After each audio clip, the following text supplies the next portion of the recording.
การบรรพชาอุปสมบทในปีนี้ในโอกาสนี้ขอ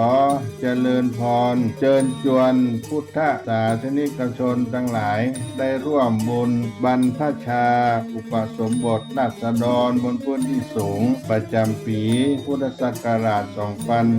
2569 ปีที่ 61 ในโครงการพระธรรมจาริกได้บรรพชาอุปสมบทจำนวน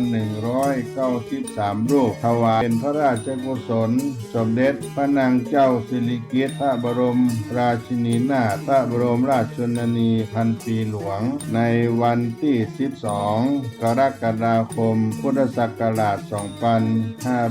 2569 ณ พระอุโบสถวัดเบญจมบพิตรดุสิตวนาราม กรุงเทพมหานคร และวันที่ 13 กรกฎาคม พุทธศักราช 2569 ณ พระอุโบสถวัดสลีโสดา พระอารามหลวง จังหวัดเชียงใหม่ เชิญท่านผู้ใจบุญทั้งหลายร่วมเป็นเจ้าภาพรูปละ 2,500 บาท หรือตามกำลังเจตนาศรัทธาที่จะได้ร่วมบุญกันณโอกาสนี้ก็ขอประชาสัมพันธ์บอกบุญกับทุกท่านขออนุโมทนาล่วงหน้าของทุกท่านได้ประสบความสุขความเจริญได้ร่วมเป็นเจ้าภาพบวชเณรบวชพระในปีพุทธศักราช